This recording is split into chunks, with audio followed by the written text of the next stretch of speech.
¿Qué tal, comunidad? ¿Cómo están todos? Un placer saludarlos nuevamente. En esta ocasión les traigo un análisis teórico y montaje de un interruptor activado por sonido sin emplear microcontroladores. No vamos a utilizar lógica programada, no vamos a utilizar Arduino, ni PIC, ni ESP, ni ningún otro microcontrolador. Si bien puede resultar tentador utilizar un módulo detector de sonido con una placa Arduino, como este que estamos viendo en este momento, sería como matar moscas a cañonazos dada la sencillez de este circuito. Ordenando un poco aquí, encontré dando vueltas este PCB correspondiente a un montaje publicado hace muchos años ya en un curso de electrónica de la editorial Sekit, del cual conservo todavía algunas revistas, son estas, quizás alguien también las conozca, bien, pero no encontré el ejemplar físico correspondiente a esta placa. Pero afortunadamente encontré ese número de la revista en formato digital. Bien, es este que estamos viendo. Bien, este es el número, el fascículo en formato digital, menos mal, que es el que corresponde a este montaje. Bien, se trata de un interruptor activado por sonido, el cual permite conectar o desconectar aparatos a distancia, sin necesidad de cables o controles remotos. Basta con aplaudir, sí, tal como lo escucharon, con aplaudir, y automáticamente se encenderán o apagarán los dispositivos que estemos controlando, como lámparas, televisores, equipos de audio, en fin. Resulta muy práctico para encender las luces o la radio en la oscuridad. Por supuesto que también puede ser de gran ayuda para personas incapacitadas. Sin ampliar más la introducción, aquí estamos viendo el diagrama esquemático del circuito, del cual haremos un breve análisis y una descripción del mismo.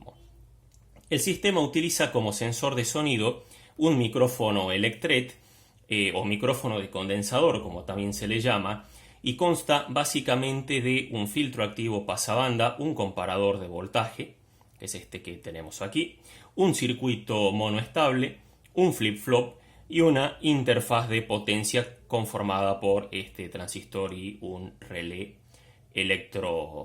electromecánico, que es el que efectúa la conexión y desconexión de la carga. Bien.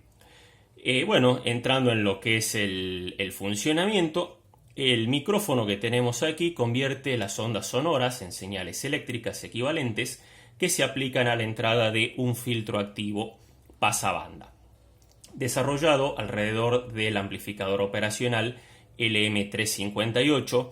Recordemos que el LM358, que lo estamos viendo aquí, es un amplificador operacional doble. Bien, por lo tanto utilizamos la mitad, o sea, un amplificador operacional para construir este filtro activo pasabanda.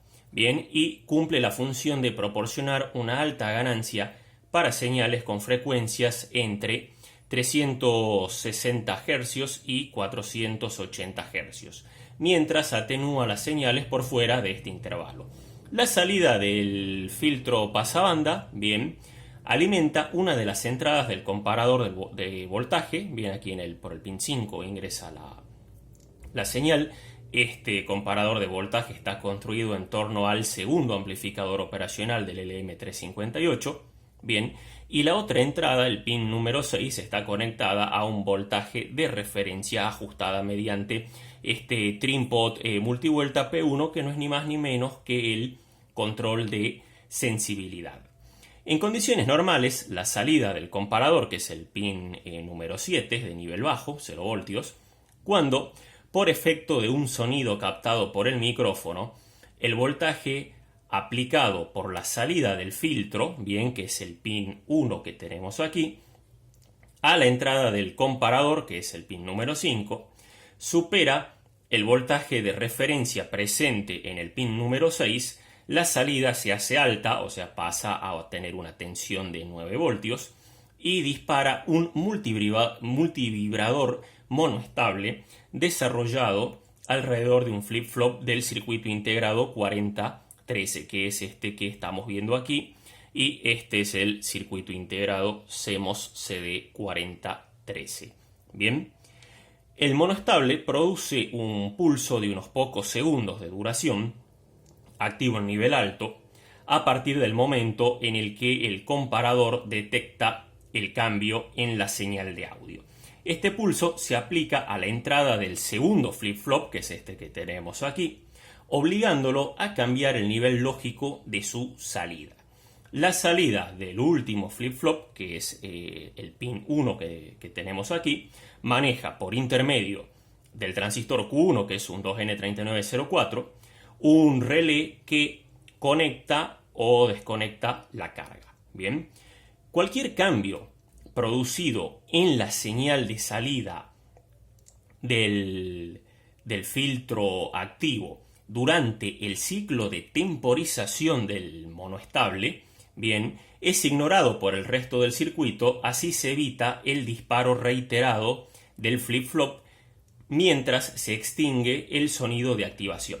Sin esta acción de enmascaramiento, el estado final de la carga, conectada o desconectada, sería incierto. Bien, por eso a este tiempo de enmascaramiento lo regulamos mediante el trim-pot, bien, P2, que es el que tenemos aquí. Esto es muy importante para que el nivel lógico de salida sea coherente. Bien, como siempre, todo lo necesario para la construcción de este montaje va a quedar en un enlace en la descripción del video, así que no se preocupen porque ahí van a tener el diagrama esquemático, la lista de componentes, el fascículo de la revista en formato digital y todo lo que puedan llegar a necesitar. Bien, terminada la introducción y el análisis del circuito, ahora sí pasaremos al montaje de los componentes. Ahora sí comenzamos con el montaje de los componentes. Bien, comenzaremos montando los componentes de más bajo perfil. En este caso tenemos un puente aquí con la serigrafía en el circuito impreso JU1. Bien, así que en primer lugar soldaremos este puente, que ya lo tengo listo aquí, ya lo he formado. Bien, y luego soldaremos los diodos 1N4148, que también ya lo estamos viendo aquí. Bien, estos son los componentes de más bajo perfil que tenemos. Como les decía, comenzamos con el puente y luego los dos diodos 1N4148. Bien, como siempre les recomiendo, además del diagrama de disposición de componentes que estamos viendo aquí, también nos apoyaremos en el diagrama esquemático ante la duda, que lo analizamos hace un momento. Bien, la referencia de los componentes, eso sí también les quería mostrar, aquí está como C1, R2, bien, y en el diagrama de disposición de los componentes también están solamente los rótulos. Bien, los valores de los componentes, las referencias, la tenemos en la lista de materiales. Bien, y aquí sí nos dice que R1 y R2 tienen un valor de 2.2 k ohmios, R3 tiene el valor de 330 k ohmios. Bien, entonces de aquí vamos a obtener el valor de los componentes para soldar en el circuito impreso, que lo estamos viendo aquí. Así que bueno, sin más, procedemos a soldar.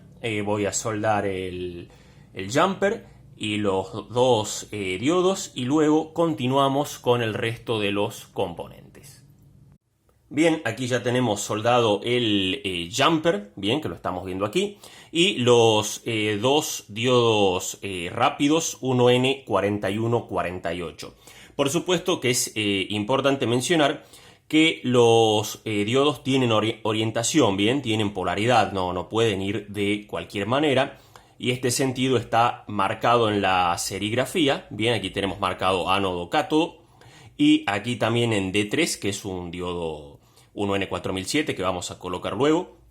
Tenemos marcado en la serigrafía, acá tenemos una muesca, bien, que corresponde con una marca también en el cuerpo físico, ¿no?, del componente del diodo, bien, como estamos viendo aquí, o como tiene este diodo aquí, esta marca, bien, señalando el cátodo. Así que, como les decía, los diodos tienen una orientación. Tengan mucho cuidado al momento del montaje. Siguiendo con el montaje del resto de los componentes, en el orden de menor perfil a mayor perfil, ahora es el turno de soldar las resistencias. Son estas 7 resistencias que están viendo aquí. Son de carbón de 1/4 vatio, todas, bien, y cada una, por supuesto, va soldada en su respectiva ubicación. Las resistencias no tienen polaridad, no tienen orientación, así que las pueden soldar en cualquier sentido, no hay ningún inconveniente. Luego de soldar estas 7 resistencias de carbón, siguiendo el diagrama de disposición de los componentes y las referencias en la lista de componentes, vamos a soldar este diodo que les mostré hace un momento. Es un diodo de silicio 1N4007 que corresponde a D3, bien, por lo tanto este diodo viene soldado aquí de esta manera. Bien, entonces ahora voy a proceder a soldar las 7 resistencias, luego el diodo y continuamos con el resto de los componentes. Ahora sí, ya tenemos soldadas las 7 resistencias de carbón, bien, y el diodo 1N4007 que es D3, siempre por supuesto en el caso de los diodos respetando la respectiva polaridad, bien. A pesar de que las resistencias no tienen una orientación determinada y las pueden soldar en cualquier orientación, sí les recomiendo que tanto en las resistencias de montaje vertical como horizontal, seguir un sentido. ¿Para qué hacemos esto? Para facilitar la lectura del valor, bien, siguiendo el código de colores, por supuesto, ¿no? Para facilitar el valor, la lectura del valor de la resistencia. Entonces, por ejemplo, todas las que están en esta posición horizontal, para leer el valor lo leemos de izquierda a derecha, y lo mismo sucede con esta resistencia, con esta y con esta también. Y las que están en esta orientación vertical también leemos de arriba hacia abajo, de arriba hacia abajo. Entonces, de esta manera facilitamos la lectura, bien, del valor de la resistencia siguiendo el código de colores, a pesar de que no tienen una orientación, por una cuestión práctica y de facilidad también. En caso de tener que reemplazar alguna resistencia, podemos hacerlo rápidamente leyendo el valor, sabiendo que están todos en el mismo sentido, bien. Y bueno, habiendo finalizado con el montaje de estos componentes y siguiendo el perfil de menor a mayor, ahora es el turno de los zócalos o bases, como también se le llaman, para los circuitos integrados, para el LM358 operacional doble y el CD4013. Bien, ¿cómo vamos a montar estos zócalos? Bueno, muy sencillo, siguiendo la serigrafía en el circuito impreso. Aquí vemos, para el caso del operacional doble del LM358, vemos que tiene acá el dibujo de esta muesca, que es el mismo que tenemos aquí en el zócalo, ¿bien? Entonces aquí tenemos esta muesca, sabemos que deben coincidir ambas, entonces lo vamos a ubicar y soldar de esta manera, y lo mismo vamos a hacer para soldar la otra base del circuito integrado CD4013, que coincidan las muescas y listo. Bien, bueno, voy a proceder a soldar los zócalos para los circuitos integrados y luego continuamos con los demás componentes. Bien, ya tenemos soldados los zócalos o bases para ambos circuitos integrados. Como les mencioné anteriormente, asegúrense que la muesca del zócalo coincida con la muesca en la serigrafía. Además, este punto nos señala cuál es el pin número 1 del circuito integrado. Bien, así que ahí tenemos ya dos parámetros de referencia para saber cómo soldar correctamente los zócalos. Bien, bueno, habiendo finalizado con el montaje de los zócalos y siguiendo el orden de menor perfil a mayor perfil, ahora es el turno de los condensadores cerámicos. Los tenemos aquí, son 4 en total, 2 de 100 nanofaradios, uno de 1 nanofaradio y otro de 3.3 picofaradios. Bien, aquí lo tenemos en la lista. Sí, 3.3 picofaradios. Bien, la tensión de trabajo de estos condensadores cerámicos, que no está especificada aquí, tiene que ser la menor posible. Tengan en cuenta que este es un circuito que trabaja con una tensión de 9 voltios, con una batería cuadrada. Aquí estamos viendo un dibujo del conector de batería. Así que con una tensión de trabajo de 50 voltios, que es lo mínimo que se consigue comercialmente, no deberíamos tener ningún problema. Ahora sí, paso a soldar los 4 condensadores cerámicos en los lugares correspondientes y luego continuamos. Bien, aquí ya vemos soldados en el PCB los 4 condensadores cerámicos en sus lugares correspondientes. Ahora debemos continuar con el montaje del resto de los componentes y, siguiendo el orden establecido, llega el momento de soldar el trim-pot, bien, P1 de 50K, que lo estamos viendo aquí, por eso dice 503 por 50K. Bien, y lo vamos a ubicar de esta manera en el PCB. Bien, ahí ya tenemos el trim-pot, lógicamente lo tengo que introducir hasta el fondo antes de soldar. Luego vamos a soldar el transistor Q1 que tenemos aquí, bien, que es un 2N3904, bien, que es este que está aquí, Q1, bien, este transistor se ubica en este lugar.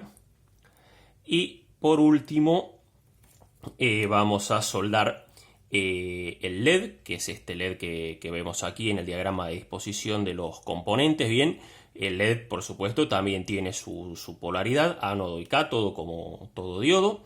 Y si bien lo lógico es que al momento de soldar el trim-pot P1, también soldemos el trim-pot P2, porque están con el mismo perfil. Bien, ocurre lo siguiente: el trim-pot que conseguí es vertical, no horizontal. Bien, por lo tanto no lo voy a poder soldar junto con el trim-pot P1 por el perfil que tiene, ya que tuve que doblar uno de los terminales para poder soldarlo. Bien, y quedaría de esta manera, que es mucho más alto, y lo voy a tener que soldar junto con los condensadores electrolíticos. Por eso no lo voy a hacer ahora. Pero si ustedes consiguen un trim-pot de montaje horizontal, así como P1, sí, deben soldarlo junto con P1. Primero P1, luego P2 o viceversa. Bien, P2 es un trim-pot bien de 100K ohmios, bien, 100.000 ohmios.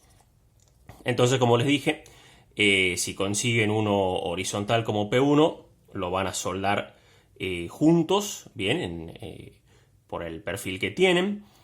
Luego van a soldar el transistor Q1 y por último van a soldar el LED con el ánodo y el cátodo en sus respectivos lugares. Y bueno, voy a tener que también doblar aquí los terminales del LED para que quede a una altura razonable y pueda soldarlo en la placa. Bien, en realidad este LED se conecta con un porta LED en el gabinete, pero como no tengo un gabinete impreso en 3D ni uno fabricado en serie para alojar la placa, bien, lo voy a colocar este LED doblando los terminales y dándole una cierta altura. Entonces, trim-pot P1 y P2 también, en caso de que lo consigan con montaje horizontal. Yo no lo conseguí. Luego el transistor Q1 y luego el LED. Terminado este paso, luego ya entramos en la recta final del armado con el soldado de los condensadores electrolíticos el relé, el micrófono, en fin, ya les comento luego. Ahora voy a soldar estos componentes y luego seguimos. Ahora sí, ya tenemos soldado el Trinpot D50K, el transistor 2N3904 y el LED. Bien, en este caso he utilizado un LED de 3 milímetros en formato rectangular, así como lo están viendo. Por supuesto que este LED puede ser de cualquier tamaño y color, ya que no es más que un indicador, así que en realidad el LED queda a criterio de ustedes cuál decidan utilizar tanto en el tamaño como en el color. En este caso, como les decía, es un LED rectangular de 3 milímetros color rojo. Ustedes pueden utilizar el que deseen, el que más les guste. Bien, habiendo terminado con estos tres componentes, ahora sí pasamos al montaje de el resto de los componentes y bueno, ahora ha llegado el turno de el Trinpot P2, bien, de 100K ohmios, que es este que tengo aquí. Como les decía, si consiguen un Trinpot de montaje horizontal, tal cual como el Trinpot P1 que soldamos hace un momento, lo van a soldar, a continuación de P1 van a soldar el Trinpot horizontal P2, bien, porque están a la misma altura, al mismo perfil. En este caso yo no he conseguido un Trinpot de 100K ohmios de montaje horizontal, así que tuve que adaptar uno vertical doblando el pin central, bien. Y si les llega a pasar lo mismo que a mí, la manera de soldarlo es esta, bien. En los tres agujeros de atrás, en los de adelante no, lo van a soldar de esta manera. Bien, y aquí vemos cómo están las pistas en el PCB, bien. Lo van a soldar de esta manera y habiendo finalizado la soldadura del Trinpot, procedemos a soldar los condensadores electrolíticos. Son estos dos que tenemos aquí. Uno es de 1 microfaradios con una tensión de trabajo de 35 voltios y el otro es de 10 microfaradios con una tensión de trabajo de 35 voltios también. Considerando que el circuito se alimenta con 9 voltios, pueden utilizar condensadores del mismo valor, pero con una tensión de trabajo mucho menor. Con 16 voltios es más que suficiente, o si no, 25 voltios también va a funcionar sin ningún tipo de problema. Bien, estos condensadores lo vamos a soldar aquí. En la serigrafía tenemos C3 y C5. Los condensadores electrolíticos tienen polaridad, los condensadores cerámicos no tienen polaridad, así que los condensadores electrolíticos los vamos a soldar respetando la polaridad indicada tanto en el componente como en la serigrafía del circuito impreso. Bien, igual ante la duda podemos consultar el diagrama esquemático para ver cuál es la polaridad correcta. Bien. Y habiendo finalizado el montaje de los condensadores electrolíticos, bien, por último ya vamos a soldar el relé, que es este que tenemos aquí. Tiene 5 terminales, bien, es un relé de inversor simple, bien, y lo vamos a soldar en la placa de esta manera. Bien, aquí ya pueden ver cómo está insertado en la placa y solo resta soldarlo. Bien, habiendo soldado el relé, ya solo nos quedaría soldar el micrófono electret o de condensador, del cual me gustaría hacerles algunos comentarios, y por último el conector de batería de 9 voltios. Y antes de hacer la prueba, por supuesto, insertar los circuitos integrados en los zócalos correspondientes. Así que voy a proceder a soldar primero el Trinpot, luego los dos condensadores electrolíticos y por último el relé. Terminado eso, sí, ya entramos en la etapa final del montaje. Ahora sí, ya tenemos soldado el Trinpot, los dos condensadores electrolíticos y el relé. Bien, hace un momento olvidé mencionarles que el relé que estoy utilizando, como les dije, es inversor simple, pero tiene una tensión de alimentación en bobina de 12 voltios. Bien, aquí donde dice coil dice 12 voltios. Bien, quería decirles que no conseguí un relé con una bobina de 9 voltios, pero que con 9 voltios este relé de 12 voltios trabaja sin ningún tipo de inconvenientes. Bien, así que si no consiguen un relé de 9 voltios, utilicen uno de 12 voltios que con la tensión de alimentación de 9 voltios de este circuito opera sin ningún tipo de inconvenientes. Bien, y una corriente de contacto de 10 amperios, bien, que es lo estándar en este tamaño de relé. Así que, como les dije, si no consiguen de 9 voltios, uno de 12 voltios opera sin ningún problema. Bien, aclarado este punto, ahora sí ya pasamos a la etapa final. Ya tenemos casi todos los componentes soldados. Solo nos resta soldar el micrófono electret o micrófono de condensador, como también se le llama, y el conector de batería, bien, para las baterías cuadradas rectangulares, en realidad de 9 voltios, que es este que tenemos aquí. Soldar este conector aquí en donde está marcado como B1. Tenemos el terminal negativo y el terminal positivo, rojo y negro en el conector de batería. Esto no reviste ninguna consideración en especial, así que lo podemos soldar directamente. Y en cuanto al micrófono electret o de condensador, sí les quería hacer una aclaración. Bueno, este micrófono en realidad va fijado al gabinete de nuestro montaje. En este caso no tengo un gabinete, así que le he soldado a sus terminales cable mallado, cable blindado o cable de audio, como también se le llama, mono en este caso, porque lógicamente es un solo micrófono. Bien, y le he soldado este cable.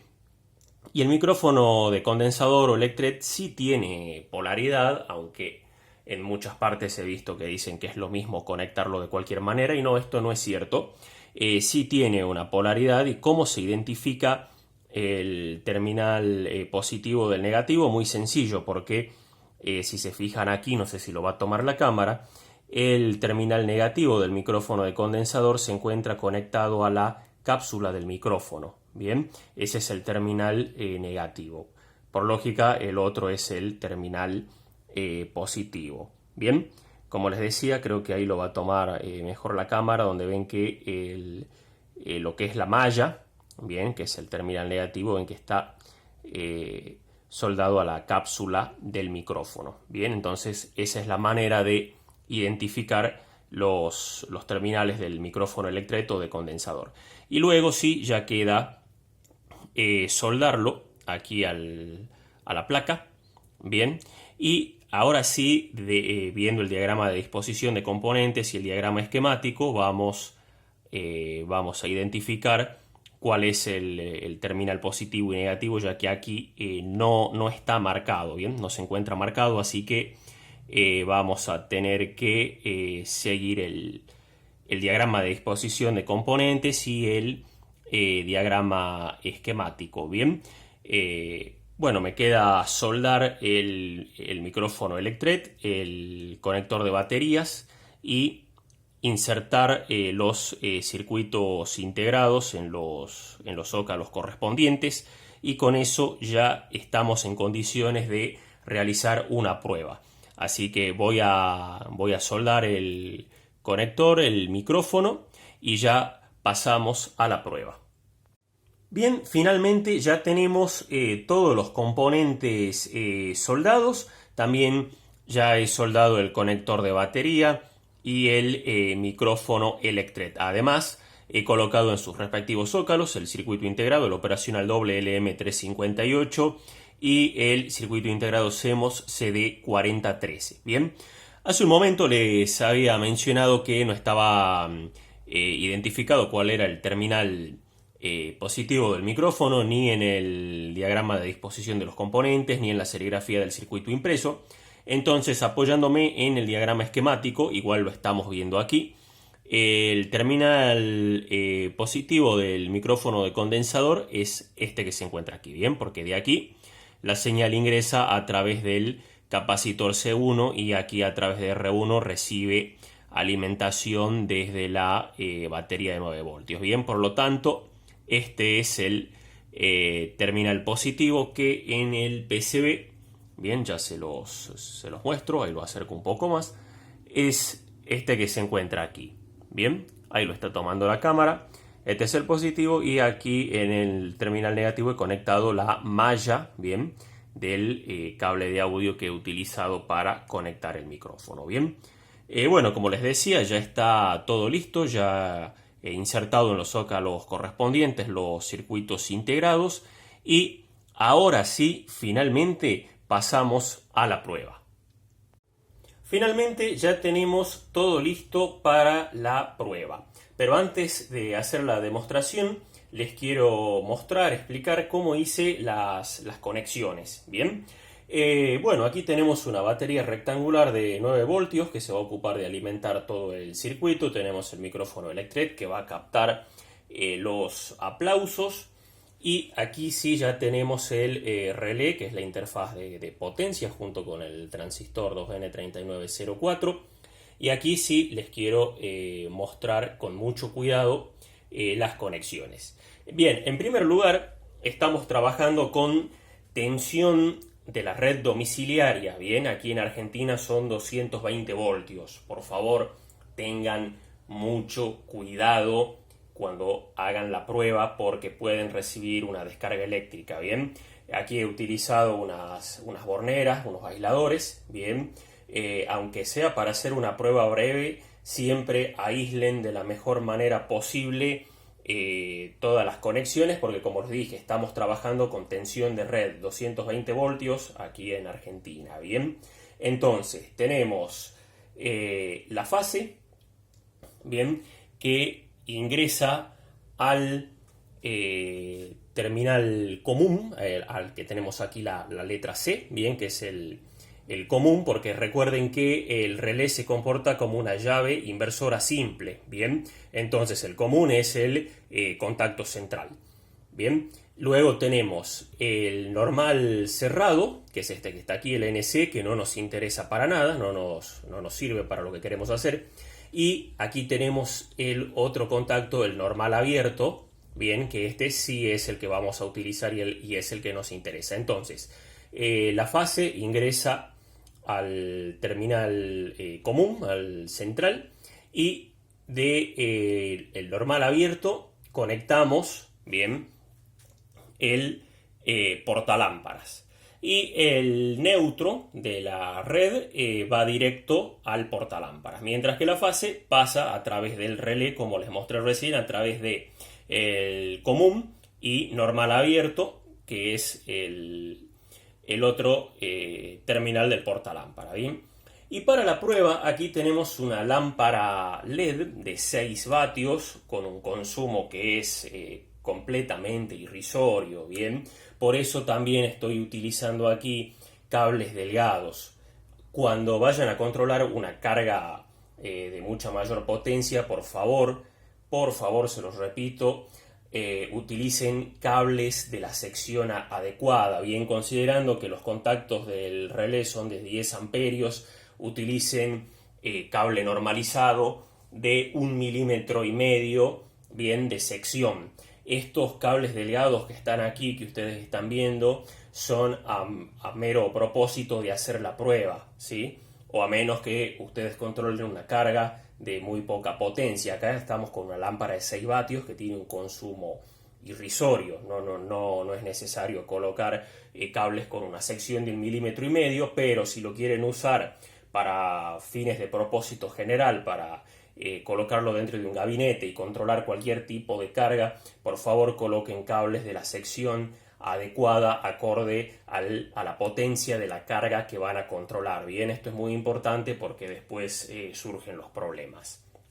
Bueno, ya les expliqué las conexiones, les di las recomendaciones de seguridad pertinentes y obligatorias, entonces ahora voy a proceder a conectar la alimentación de nuestro circuito, que es la batería de 9 voltios. Bien, aquí ya la hemos conectado y ahora sí vamos a hacer la primera prueba, ya está conectada también la tensión de la red domiciliaria. Entonces ahora con un aplauso se debería encender la lámpara LED. Bien, algo que olvidé mencionarles fue que ambos trim-pot, bien, tanto el de 50K como el de 100K, para la prueba los he establecido al 50% del recorrido. Bien, están justo a la mitad ambos. Tanto el de la sensibilidad, el trim-pot que controla la sensibilidad, como el trim-pot que controla el tiempo de enmascaramiento. Ambos se encuentran al 50% del recorrido. Bueno, vamos a ver si funciona nuestro interruptor activado por sonido. A ver, un aplauso. Como vemos ya por la voz, como estoy hablando, no se activa, así que tenemos por lo menos un buen indicio. Veamos si con un aplauso se activa. Bien, ahí vemos que encendió la lámpara LED, es una lámpara LED blanco frío, bien, de 6 vatios. Y ahora con otro aplauso se debería apagar. Bien, perfecto.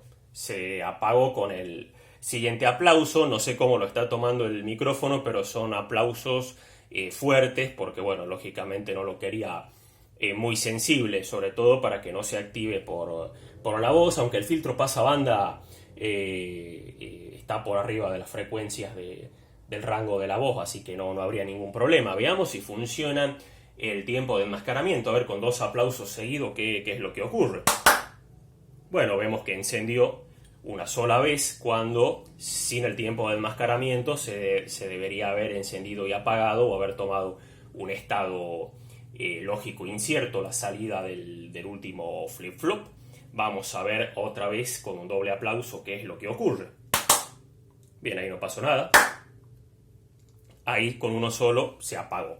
Bien, eso nos da la pauta de que el tiempo de enmascaramiento también está funcionando correctamente. Los 2 primeros aplausos fueron un poco más despacios que los anteriores, quizá también por eso no lo tomó este micrófono. El otro micrófono solapero que estoy usando yo sí los tomo, pero este micrófono no. Justamente por eso les decía que la sensibilidad estaba un poquito baja, para evitar que se active accidentalmente. Bien, bueno, esto ha sido todo por este video. Espero que les haya gustado. Como verán, es posible realizar automatización sin microcontroladores. Aquí no estamos utilizando ningún microcontrolador, bien. Tenemos un LM358 y un CD4013 y algunos componentes más. Sin utilizar microcontroladores hemos creado un mando a distancia. Y por supuesto de bajo costo, porque me parece que el total de los componentes la suma es muy inferior a lo que puede costar una placa Arduino Nano, por darles un ejemplo, entre las tantas placas que hay disponibles, ¿no?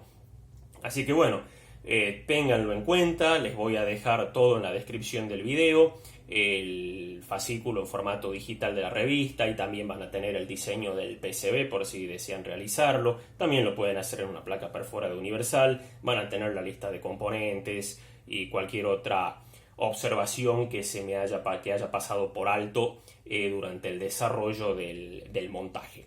Así que bueno, espero que les haya gustado, que les resulte útil, que lo tengan en cuenta, sobre todo para que vean que es posible automatizar sin microcontroladores. Les mando un abrazo enorme y próximamente nos estaremos encontrando en otro video. Saludos.